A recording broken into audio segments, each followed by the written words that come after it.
Hello everyone. Student, आज अपन BSc third year का जो क्वांटम पेपर चल रहा था उसका जो नेक्स्ट टॉपिक है उसको अपन पढ़ने वाले हैं। जो नेक्स्ट टॉपिक है आज का कॉम्पटन प्रभाव, कॉम्पटन इफेक्ट, उसको आज अपन पढ़ेंगे। तो आज का जो अपना टॉपिक है वो है कॉम्पटन इफेक्ट।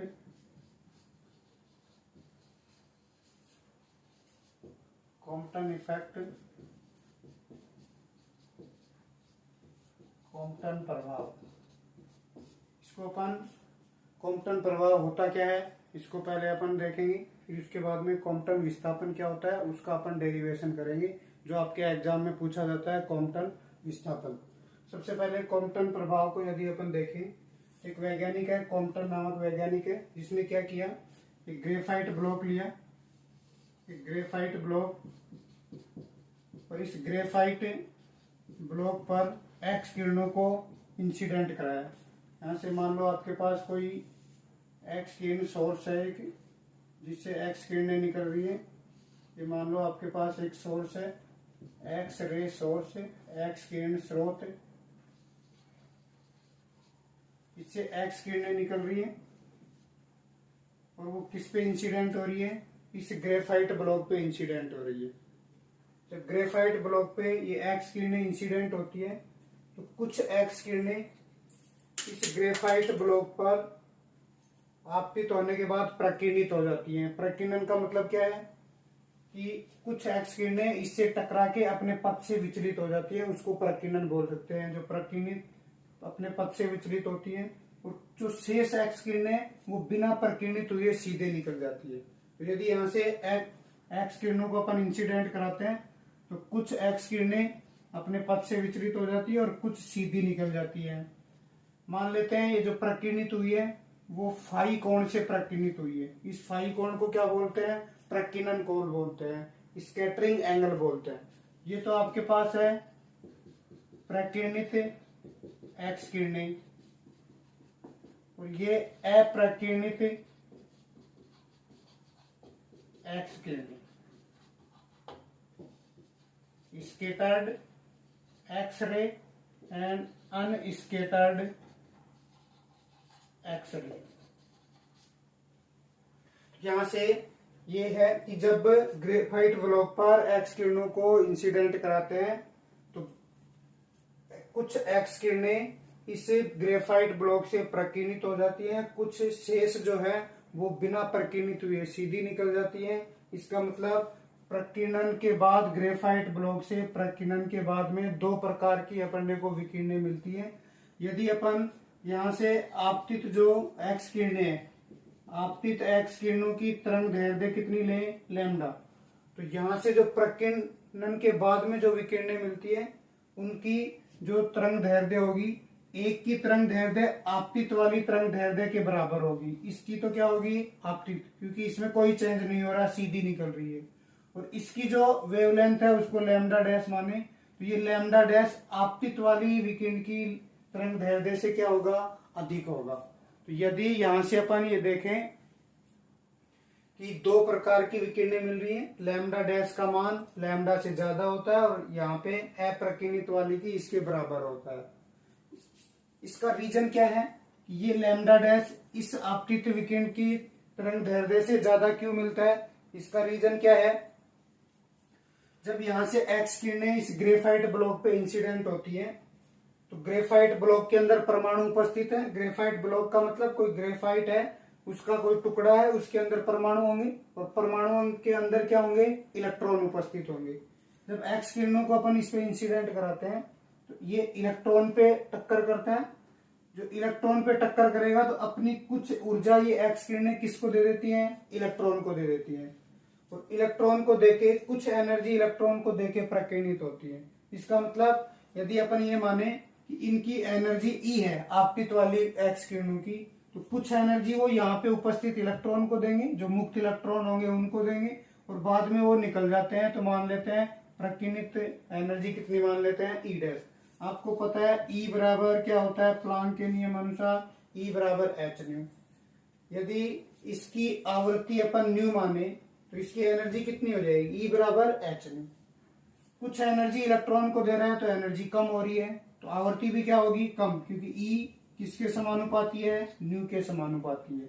यदि इसकी आवर्ती क्या मान ले, न्यू डैश मान ले, तो ये आवर्ती क्या होगी, इस वाली आवर्ती से कम होगी, इस आवर्ती से क्या होगी, कम होगी, और इसकी आवर्ती सेम रहेगी, क्योंकि ये तो बिना टकराए सीधे ही निकल रहा है, तो इसकी एनर्जी जितनी, जो किरणें बिना टकराए जा रही हैं, तो उसकी एनर्जी में लॉस होगा नहीं, तो वो सीधी निकल जाएंगी।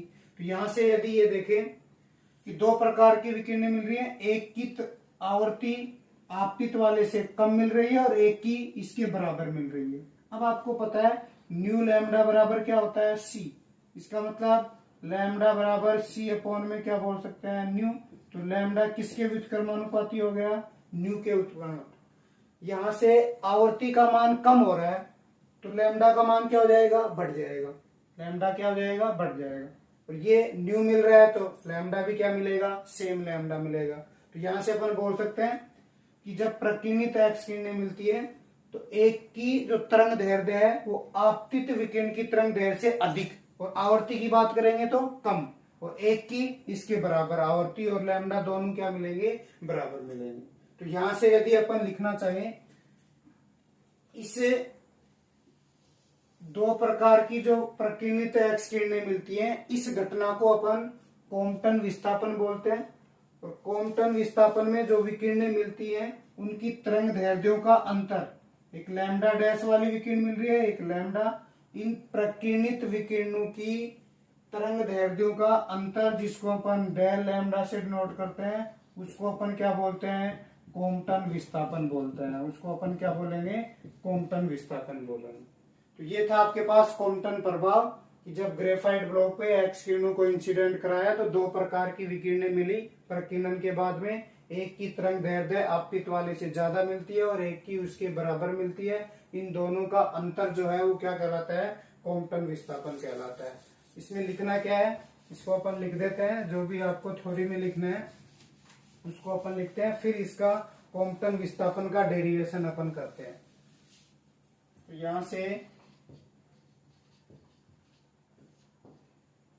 कॉम्पटन ने एक्स किरण प्रकीर्णन प्रयोग में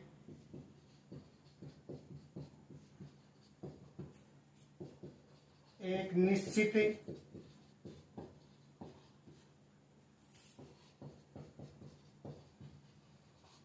तरंग दैर्ध्य लैम्डा के एक्स किरणों को ग्रेफाइट ब्लॉक पर आपतित कराया,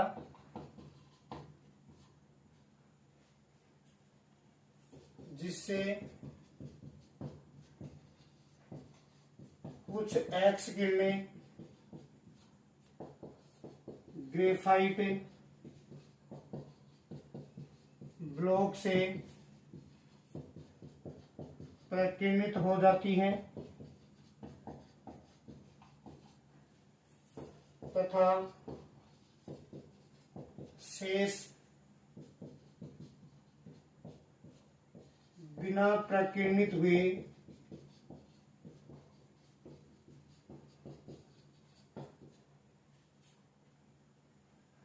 सीधी निकल जाती है।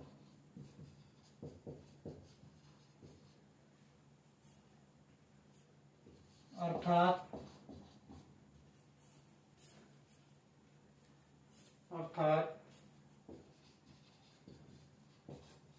प्रकीर्णन के पश्चात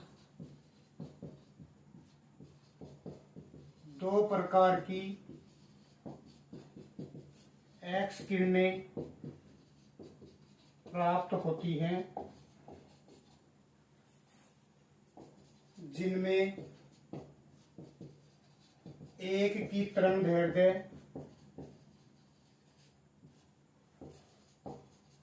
आपतित एक्स किरण की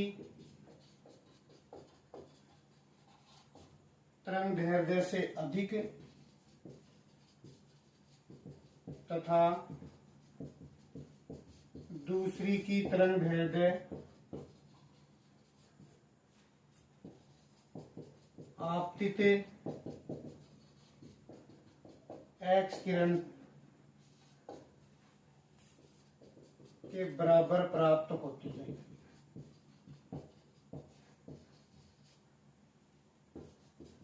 इस घटना को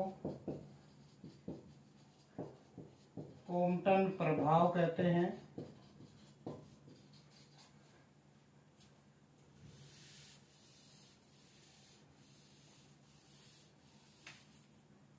तथा प्रकीर्णित एक्स किरणों की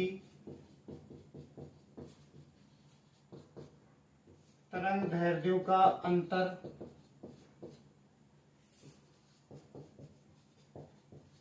कॉम्पटन विस्थापन कहलाता है। कॉम्पटन शिफ्ट या विस्थापन कहलाता है। कहने का मतलब ये है कि जो एक्स किरणें ग्रेफाइट ब्लॉक में उपस्थित परमाणु से टक्कर करेंगी, वो अपनी कुछ ऊर्जा इलेक्ट्रॉन को देके बाहर जाएंगी, तो उनकी आवृत्ति कम हो जाएगी, और जो बिना टकराए सीधी निकलेंगी उनकी आवृत्ति में कोई परिवर्तन नहीं होगा।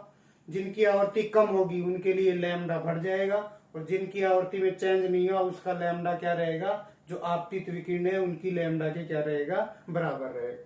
ये होता है कॉम्पटन प्रभाव। अब अपने को कॉम्पटन विस्थापन का जो डेरिवेशन है वो करना है, जो आपको एग्जाम में पूछा जाता है। कॉम्पटन विस्थापन के लिए अपन फॉर्मूला निकालेंगे। नेक्स्ट अपन हेडिंग डाल सकते हैं,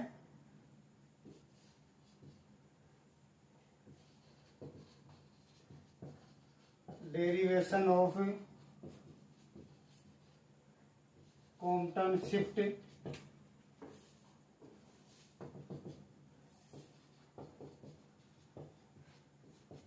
कॉम्पटन विस्थापन के सूत्र की व्युत्पत्ति।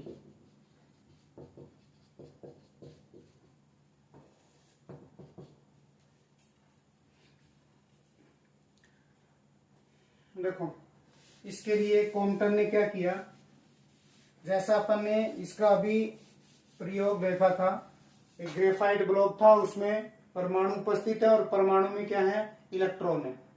इसने क्या किया, एक्स किरणों को, जिनकी ऊर्जा अपन मान लेते हैं, जो एक्स किरणें इंसिडेंट करा रहे हैं उनकी ऊर्जा एच न्यू और एच न्यू अपॉन सी उसका संवेग है। एक इलेक्ट्रॉन है जो विराम अवस्था में है, इसका मतलब V बराबर क्या है, 0। इस विराम अवस्था वाले इलेक्ट्रॉन पे, जिसका रेस्ट मास विराम द्रव्यमान कितना मान लेते हैं, m नॉट, इस पे फोटोन आपतित करवा रहा है, मतलब एक्स किरण फोटोन आपतित करा रहा है। इसको क्या बोल रहे हैं, एक्स किरण फोटोन, क्योंकि ये किरणें कणों की तरह काम करेंगी, इसलिए इनको क्या बोल दिया, फोटोन बोल दिया।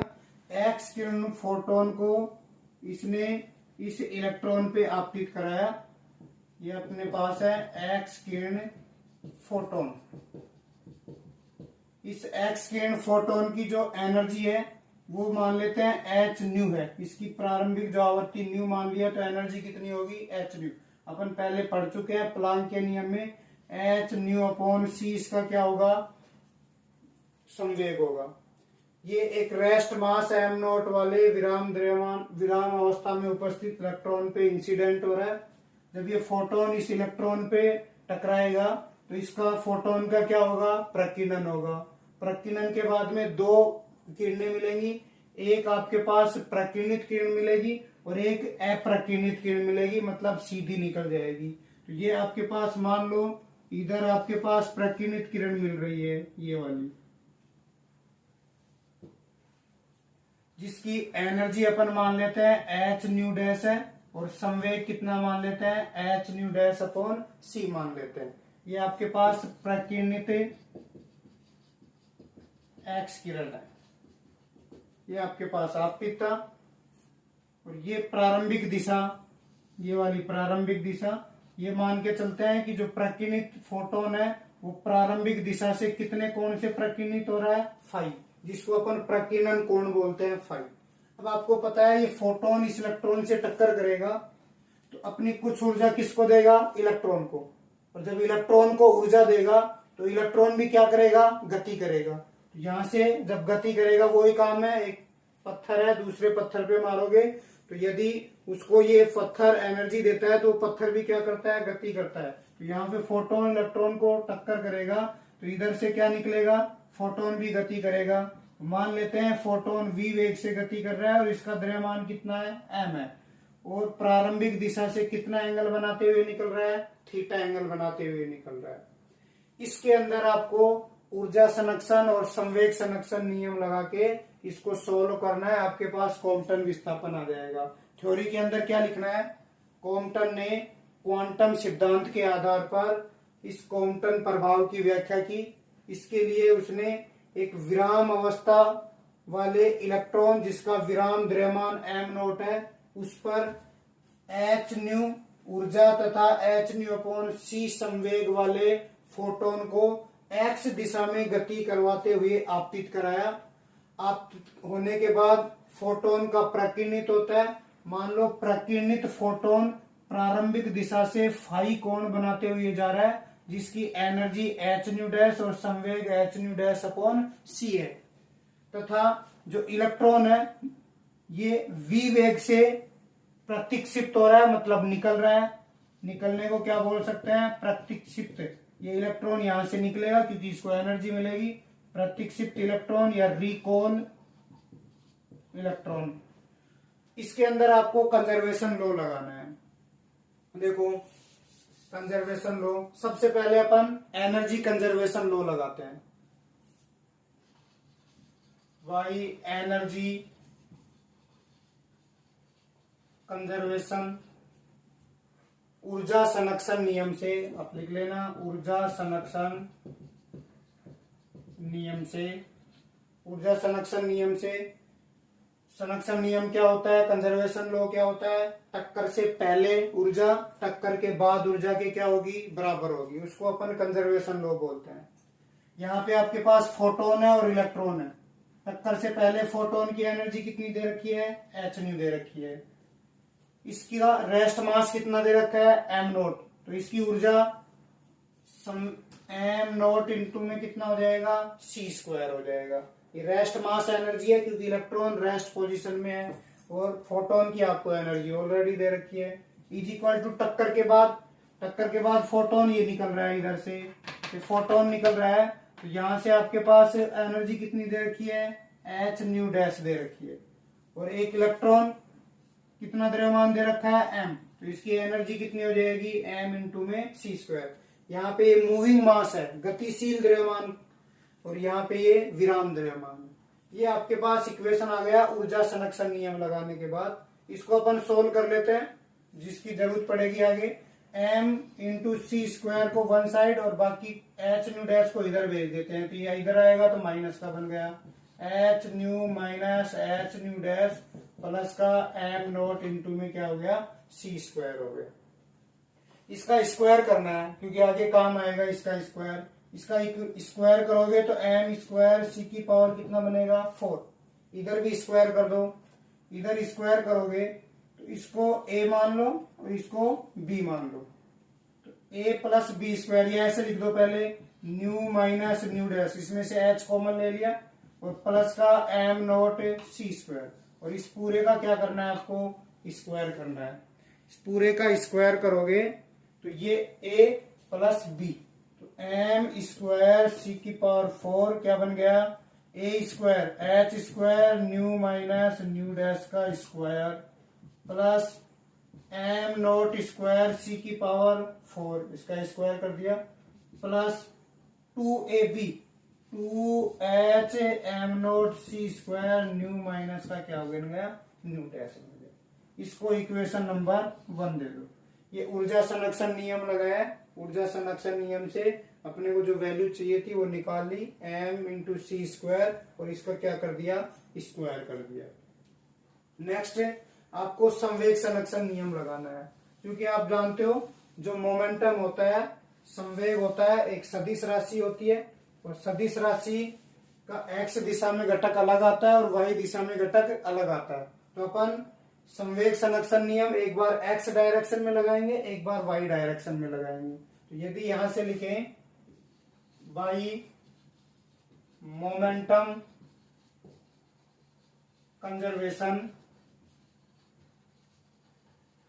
अलोंग एक्स एक्सिस, एक्स अक्ष के अनुदिश संवेग संरक्षण नियम से, एक्स अक्ष के अनुदिश मतलब एक्स डायरेक्शन में टक्कर से पहले संवेग और टक्कर के बाद संवेग क्या होना चाहिए, बराबर होना चाहिए, उसको बोलते हैं एक्स अक्ष के अनुदिश संवेग संरक्षण नियम।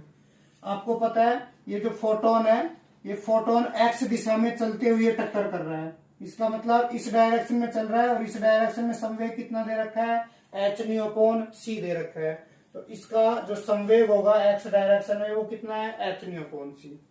फिर इलेक्ट्रॉन का संवेग, इलेक्ट्रॉन रेस्ट पोजीशन में है, इसका वेलोसिटी 0, इसका मतलब P बराबर mv होता है, v 0 हो गया तो संवेग भी कितना हो गया, 0, संवेग कितना हो जाएगा, 0 इज इक्वल टू टक्कर के बाद फोटोन इधर जा रहा है और इलेक्ट्रॉन इधर जा रहा है, फोटोन का जो संवेग दे रखा था एच न्यू डैश अपॉन सी, अपने को चाहिए एक्स डायरेक्शन में, ये एक्स एक्सिस है, इस डायरेक्शन में संवेग चाहिए, तो इस डायरेक्शन में दे रखा है, तो इसका इसके अनुदिश क्या ले लो, घटक, जिस अक्ष के अनुदिश आपको संवेग चाहिए उसका घटक ले लो।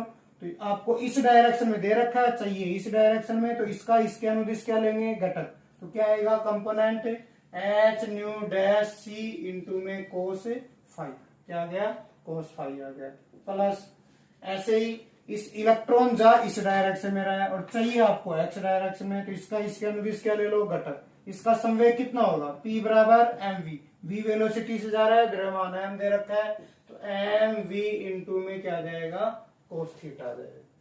यहां से आप mv कोस थीटा को वन साइड लिख लो, mv cos theta is equal to, इसको इधर भेज दो, H nu upon C minus H nu dash upon सी इंटू में क्या आ जाएगा, कोस फाइव आ जाएगा, इसको इक्वेशन नंबर 2 दे दो। ऐसे ही आप y डायरेक्शन में संवेग संरक्षण नियम लगाओ, by momentum conservation along y axis, y direction में लगाओ।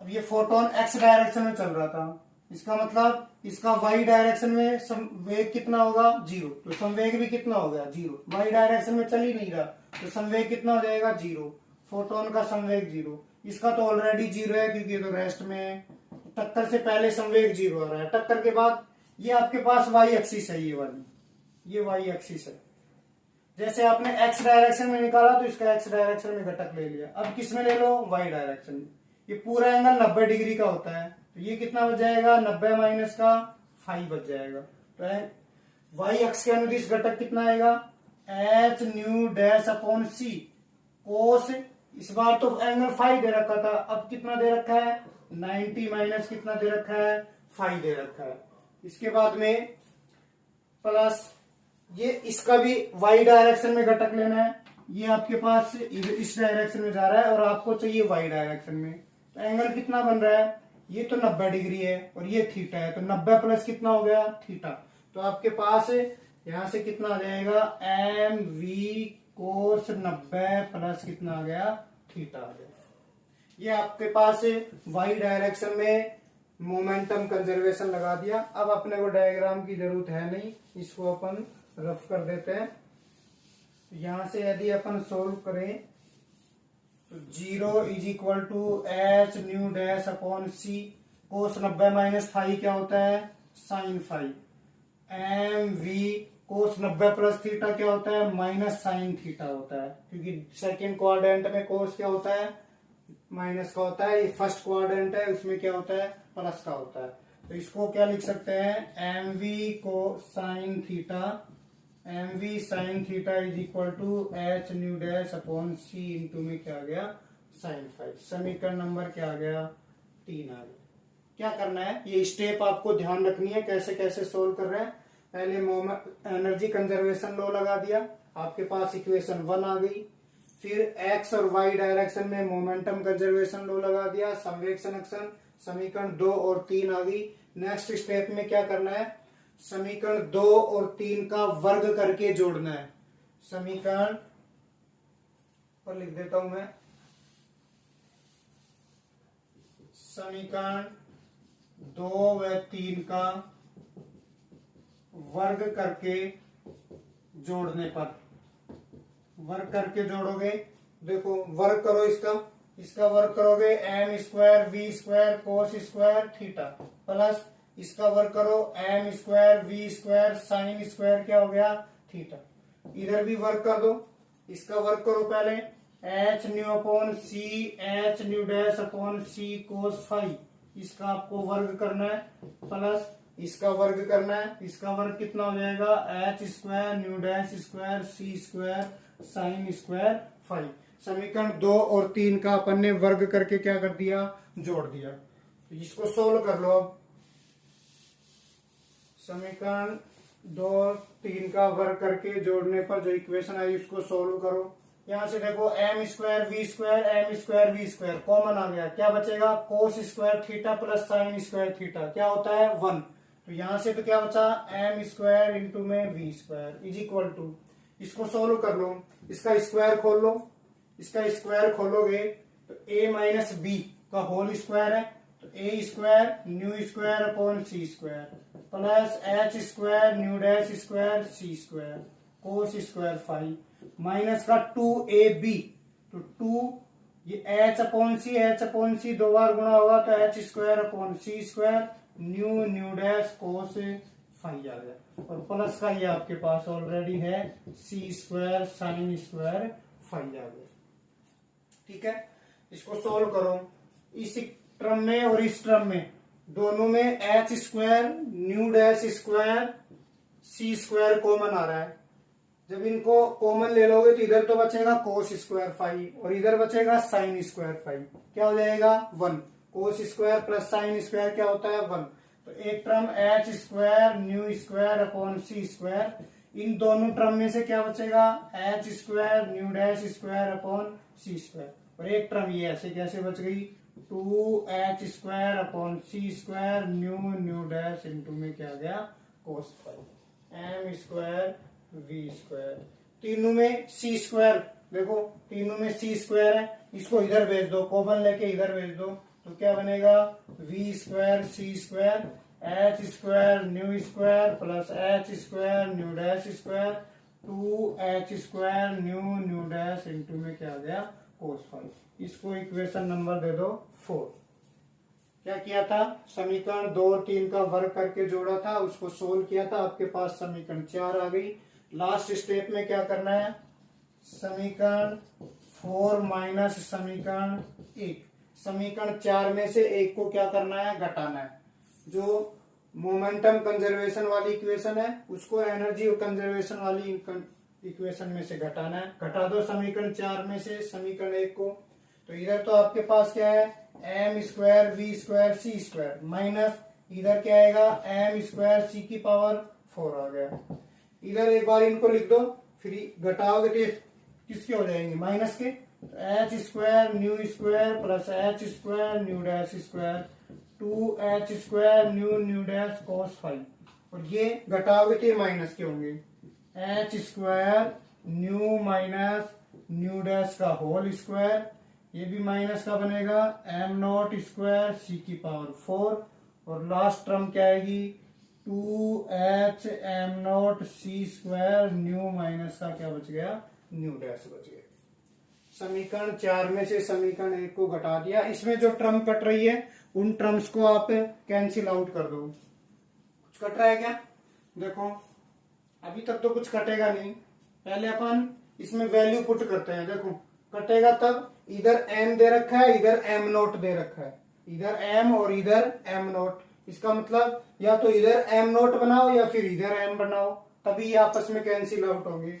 अपन जानते हैं आपेक्षिकता के विशिष्ट सिद्धांत से आपने लोरेंज रूपांतरण पढ़ा होगा, उस लोरेंज रूपांतरण में आपने m बराबर m naught upon 1 minus v square upon में सी स्क्वायर वाला रिलेशन देखा होगा। ये विराम द्रव्यमान होता है, ये गतिशील द्रव्यमान, ये आपने ये रिलेशन निकाला होगा। यहां से आपको m का मान रख देना है, m का मान रखना है।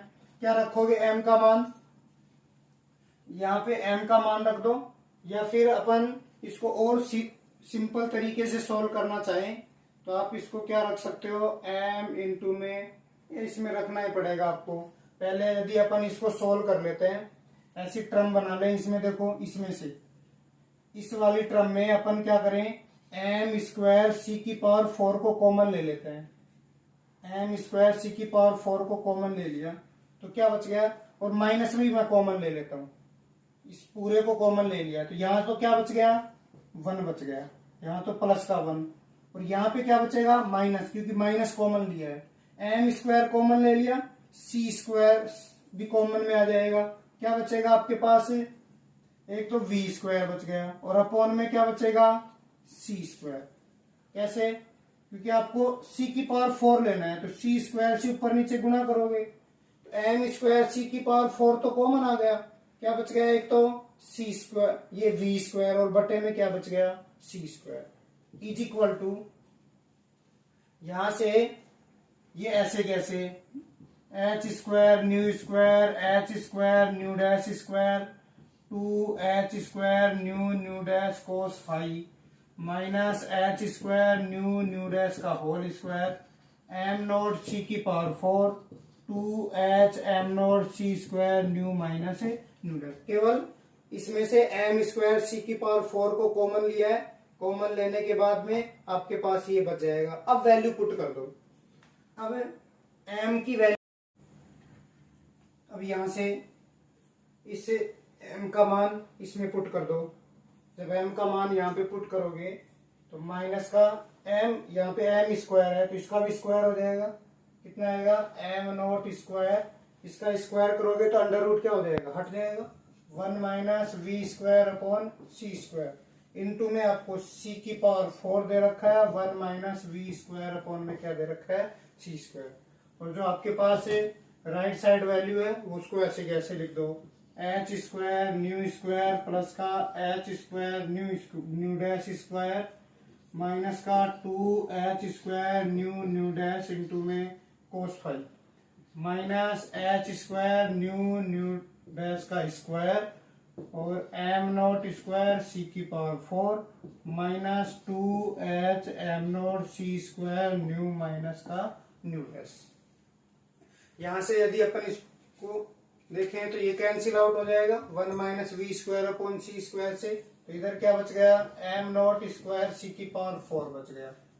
इधर देखो, यदि अपन इस न्यू माइनस न्यू डैश के होल स्क्वायर को खोलें तो ए माइनस बी का होल स्क्वायर खुलेगा, तो A square plus B square, A square में क्या आएगा, न्यू स्क्वायर, और गुणा में क्या चल रहा है, एच स्क्वायर, इसका मतलब माइनस का एच स्क्वायर न्यू स्क्वायर बनेगा, और यहाँ पे प्लस का एच स्क्वायर न्यू स्क्वायर है, दोनों क्या हो जाएंगे, कैंसिल। फिर ये न्यू डैश स्क्वायर, तो माइनस का H square nu dash square, और ये किसका है, प्लस का H square nu dash square, तो ये दोनों टर्म क्या हो गई, इसके ए स्क्वायर प्लस बी स्क्वायर वाली टर्म से क्या हो जाएंगी, कैंसिल हो जाएंगी, ये वाली टर्म और ये वाली टर्म आपस में, इसमें केवल एक टर्म बचेगी माइनस 2ab वाली। इधर क्या बचा, इसमें बच गया minus 2h square nu dash cos five, और इसमें क्या बचेगा, माइनस 2ab, और माइनस बाहर है तो प्लस का बन जाएगा 2h स्क्वायर न्यू डैश बन गया, माइनस एम नॉट स्क्वायर सी की power 4 2h am not C square nu dash बच गया। ये भी क्या हो जाएगा, कैंसिल हो गया, क्योंकि इधर एम नॉट सी की पावर 4 एम नॉट स्क्वायर सी की पावर 4 है। तो नेक्स्ट आपके पास क्या टर्म बची, इधर तो आपके पास बच गया 0 इज इक्वल टू, इसमें देखो यदि अपन इन दोनों में से कॉमन ले, इनमें से तो 2h स्क्वायर न्यू डैश क्या आ गया, कॉमन आ गया, तो इधर तो क्या बचा 1, और इधर माइनस का क्या बच गया, कोस 5 बच गया, माइनस का क्या बचेगा, कोस 5, और minus 2h am not C square nu dash ये वाला आ गया। इसको इधर लेके आ जाओ, ये प्लस का हो जाएगा आपके पास, इसको इधर लेके आओगे तो 2h am not C square nu dash is equal to 2h square nu dash 1 minus क्या आ गया, कोस 5, एक h से h भी क्या हो जाएगा, कैंसिल, 2 से 2 भी क्या हो गया, कैंसिल, तो क्या बच गया, m not C square nu dash is equal to h nu dash 1 minus cos phi. आपको क्या चाहिए था? कॉम्पटन विस्थापन चाहिए, मतलब लैम्डा डैश माइनस लैम्डा का मान चाहिए, जिसको अपन कॉम्पटन विस्थापन बोल रहे हैं, कॉम्पटन शिफ्ट बोल रहे हैं। तो इसके लिए क्या करें, इस न्यू डैश का तो इधर भाग दे दो डिवाइड में, और एम नॉट सी स्क्वायर को उधर लेके जाओ। तो nu minus nu dash upon में nu dash is equal to H upon M not C square 1 minus cos phi. जब इसमें डिवाइड करोगे तो यहां से डिवाइड करोगे तो न्यू से न्यू कैंसिल हो जाएगा, क्या बचेगा 1 अपॉन न्यू डैश, माइनस इसमें न्यू डैश कैंसिल हो जाएगा तो क्या बचेगा, न्यू बचेगा, H upon m note C square 1 minus क्या बच गया, कोस फाई बच गया। आपको चाहिए लैम्डा और आपके पास आ रहा है न्यू, आवर्ती आ रही है। अपन जानते हैं लैम्डा बराबर क्या होता है, सी अपॉन में न्यू होता है। तो यहां से यदि सी और आ जाए तो दोनों साइड में सी से मल्टीप्लाई कर दो, इधर सी से मल्टीप्लाई करो तो एक सी क्या हो जाएगा, कैंसिल आउट। तो क्या बन गया, सी अपॉन में न्यू डैश सी अपॉन में nu is equal to H upon m note c 1 minus क्या आ गया, कोस फाई आ गया। ये क्या बन जाएगा, लैम्डा डैश, ये क्या बनेगा लैम्डा, जिसको अपन क्या बोलते हैं डेल लैम्डा, और कितना मान आएगा H upon m note c 1 minus कितना आ गया, कोस फाई आ गया। कॉम्पटन विस्थापन का मान आपके पास आ गया। इसका मान कितना आ रहा है, यदि इसको यहाँ पे ये जो वैल्यू आ रही है एच अपॉन एम नोट सी, इसको अपन लैम्डा सी से डिनोट करें तो इसका मान कितना आएगा, लैम्डा सी का मान, एच का मान आप लोग जानते हो 10 की घात माइनस 34 जूल इंटू में सेकेंड अपॉन इलेक्ट्रॉन का विराम द्रव्यमान आपको पता है 9.1 10 की घात माइनस 31 किलोग्राम, और प्रकाश का वेग आप लोग जानते हो 3 गुणा 10 की घात कितना होता है 8 मीटर पर सेकेंड। जब आप लोग इसको सोल्व करोगे तो लैम्डा सी का मान निकल के आता है 0.0242 एंगस्ट्रॉन। इसका मान कितना आता है 0.0242 एंगस्ट्रॉन। तो आपके पास जो लैम्डा डेल लैम्डा है या कॉम्पटन विस्थापन है, जो कॉम्पटन विस्थापन है उसका मान कितना आया, इसका मान रख दो 0.0242 माइनस कितना आ गया कोस फाई एंगस्ट्रॉन आ गया। ये आपके पास कॉम्पटन विस्थापन होता है। जब ग्रेफाइट ब्लॉक पे इंसिडेंट कराओगे तो दो अलग अलग तरंग दैर्ध्य की विकिरणें मिलेगी, उन तरंग दैर्ध्यों का अंतर जो कॉम्पटन विस्थापन है वो आपके पास ही आता है। यदि इसमें एक दो केस देखें, केस फर्स्ट देखें। अब कंडीशन क्या हो सकती है कि जो फोटोन है जो प्रकीर्णित हो रहा था उसकी डायरेक्शन अलग अलग हो सकती है, फाई एंगल से वो प्रकीर्णित हो रहा था। यदि अपन फाई बराबर क्या ले लें, 0 ले लें, इसका मतलब यदि आपके पास सेम डायरेक्शन में निकले, कोई प्रकीर्णन नहीं हो, उस कंडीशन में आपके पास वैल्यू क्या आएगी, कोस फाई 0 रखोगे तो यहाँ पे क्या आएगा 1, तो 1 माइनस क्या हो जाएगा 1, तो कितना हो गया 0। तो डेल लैम्डा का मान कितना आएगा 0। आपको भी पता है जब फोटोन प्रकीर्णित होगा तभी तो विस्थापन आएगा। यदि जितनी जिस डायरेक्शन में आ रहा है उसी डायरेक्शन में निकल जाएगा तो प्रकीर्णन ही नहीं हुआ, प्रकीर्णन नहीं हुआ तो विस्थापन भी क्या आ जाएगा 0। केस यदि अपन सेकंड ले, फाई बराबर कितना ले ले 90 डिग्री, मतलब यहां से फोटोन इधर हो जाए लंब, पहले तो इधर जा रहा था फाई बराबर 0 ले रहे थे, तो अब क्या जा रहा है लंबवत डायरेक्शन में जा रहा है, इस प्रारंभिक दिशा के लंबवत डायरेक्शन में जाएगा। तो कोस 90 का मान क्या होता है 0 होता है। तो आपके पास डेल लैम्डा का मान कितना आएगा 0.024 क्या आ जाएगा एंगस्ट्रॉन आ जाएगा। ठीक है। और लास्ट आपके पास यदि केस थर्ड ले, फाई बराबर क्या आ जाए 180 डिग्री, मतलब यहाँ पे इंसिडेंट होके वापिस इधर ही चला जाए, इंसिडेंट हो रहा था फिर वापिस अपनी पक्ष पे 180 डिग्री से घूम जाए तो कितना आएगा कोस 180 कोस 180 -1 होता है, माइनस माइनस क्या हो जाएगा प्लस, तो डबल हो जाएगा ये। डेल लैम्डा का मान कितना आएगा, डबल कर दो 484 एंगस्ट्रॉम। इसका मतलब मैक्सिमम वैल्यू ये आती है। जब आपके पास फोटोन वापस अपने पथ पे 180 डिग्री पे घूमेगा तो कॉम्पटन विस्थापन क्या मिलेगा, मैक्सिमम मिलेगा। तो ये था कॉम्पटन विस्थापन।